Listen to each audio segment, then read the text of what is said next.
बिस्मिल्लाहिर्रहमानिर्रहीम अस्सलाम वालेकुम। मेरे तमाम दोस्तों ਭਰਾਵਾਂ ਨੂੰ ਉਸਮਾਨੀ ਜ਼ਰੀ ਫਾਰਮ ਦੇ ਖੁਸ਼ ਆਮਦੀਦ। ਤੁਸੀਂ ਦੇਖ ਰਹੇ ਜੀ ਉਸਮਾਨੀਆ ਚੈਨਲ। ਸਾਡੀ ਅੱਜ ਦੀ ਵੀਡੀਓ ਹੈਗੀ ਜੀ ਭਿੰਡੀ ਦੇ ਮਤਲਬ ਜਿਹੜੀ ਗੰਦਮ ਕਾਸ਼ਤ ਕਟਾਈ ਕਰਕੇ ਉਸ ਤੋਂ ਭਿੰਡੀ ਕਾਸ਼ਤ ਹੁੰਦੀ ਹੈ। ਅਸੀਂ ਤੁਹਾਨੂੰ ਵੀਡੀਓ ਲਾਈ ਸੀ, ਅਸੀਂ ਦੱਸੀ ਸੀ ਕਾਸ਼ਤ ਕਿਵੇਂ ਕਰੀਦੀ ਹੈ, ਕਿਹੜੇ ਬੀਂ ਕਾਸ਼ਤ ਕਰੀਦੇ ਆ।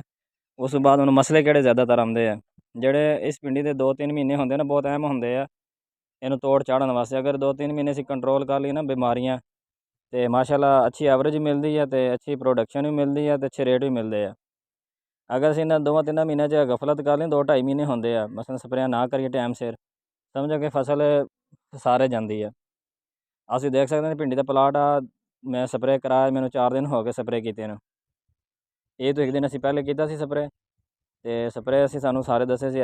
ਦੂਸਰਾ ਰਿਮਾਂਡ ਸੁਪਰ ਸੀ, ਅਲੀ ਅਕਬਰ ਗਰੁੱਪ ਦੇ ਸਾਰੇ ਸਪਰੇਅ ਸੀ, ਫਾਈਟਰ ਸੀ, ਤੇ ਨਾਲ ਹੈਗਾ ਸੀ ਦੂਸਰਾ ਜੀ ਤੇਲੇ ਦਾ ਨੈਥਨ ਪੈਰਮ ਜ਼ਹਿਰ ਆ, ਤੇ ਨਾਲ ਇੱਕ ਵਿੱਚ ਹੋਰ 2 ਜ਼ਹਿਰ ਹੁੰਦੇ ਵਿੱਚ। ਤੇ ਮੇਨ ਮਕਸਦ ਗੱਲ ਕਰਨ ਦਾ ਇਹ ਹੈ ਕਿ ਤੇਲੇ ਜਿਹੜੇ ਨਾ ਮੋਸਟ ਜ਼ਹਿਰ ਹੈਗੇ ਆ ਤੇਲਾ ਕੰਟਰੋਲ ਕਰਨ ਵਾਸਤੇ, ਜਿਹੜੇ ਇਸ ਟਾਈਮ ਉਹ ਤੇਲਾ ਕੰਟਰੋਲ ਕਰ ਰਹੇ ਆ। ਤੁਸੀਂ ਅਗਰ ਦੂਸਰੀਆਂ ਦਵਾਈਆਂ ਇਸਤੇਮਾਲ ਕਰੋਗੇ ਨਾ, ਹੋਰ ਕੋਈ ਦਵਾਈ ਇਸਤੇਮਾਲ ਕਰਨੀ ਹੈ, ਜਿਹੜਾ ਤੇਲੇ ਵੀ 3-4 ਕਿਸਮ ਦਾ, ਸੁਸਤ ਤੇਲਾ ਵਾ, ਉੱਡਣ ਵਾਲਾ ਤੇਲਾ ਵਾ, ਹਰ ਕਿਸਮ ਦੀ ਹਰ ਦਵਾਈ ਹਰ ਤੇਲੇ 'ਤੇ ਇਸਤੇਮਾਲ ਹੁੰਦੀ ਹੈ। ਇਸ ਟਾਈਮ ਜਿਹੜਾ ਬੈਸਟ ਜ਼ਹਿਰ ਜੂੰ ਵਾਸਤੇ ਇਸਤੇਮਾਲ ਹੋ ਰਿਹਾ ਨਾ, ਉਹ ਫਾਈਟਰ ਤੋਂ ਸਿਵਾ ਹੋਰ ਕੋਈ ਜ਼ਹਿਰ ਨਹੀਂ ਹੈਗਾ। ਜਿਹੜਾ ਫਾਈਟਰ ਵਿੱਚ ਜ਼ਹਿਰ ਹੈ ਨਾ ਉਹੀ ਇਸਤੇਮਾਲ ਕੀਤੀ ਤੇ ਜੂੰ ਦਾ ਬਹੁਤ ਅੱਛਾ 100% ਰਿਜ਼ਲਟ ਆ। ਮੇਰਾ ਜ਼ਮਾਇਆ ਹੋਇਆ ਰਿਜ਼ਲਟ ਆ। ਹਾਲਾਂਕਿ ਬੈਂਗਣ ਦੀ ਜੂੰ ਨਹੀਂ ਮਰਦੀ ਗਰਮੀ ਦੇ ਵਿੱਚ ਆ ਕੇ, ਪਰ ਉਹਨੇ ਬੈਂਗਣ ਦੀ ਸਫਾਈ ਕਰ ਛੱਡੀ ਹੈ ਜੂੰ ਦੀ। ਮਾਸ਼ਾਅੱਲਾ ਅੱਛੀ ਫਸਲ ਪਈ ਹੈ ਬੈਂਗਣ ਦੀ ਵੀ। ਸਿਰਫ ਸਾਡਾ ਮਕਸਦ ਇਹੀ ਸੀ ਤੁਹਾਨੂੰ ਦੱਸਣ ਦੀ, ਅਗਾਹੀ ਕਰਨ ਦਾ। 2-3 ਮਹੀਨੇ ਫਸਲ ਆਦੀ ਸਾਂਭ ਲਓ, ਸਪਰੇਆਂ ਟਾਈਮ ਸਿਰ ਮਾਰੀ ਜਾਓ ਤੇਲੇ ਦੀਆਂ।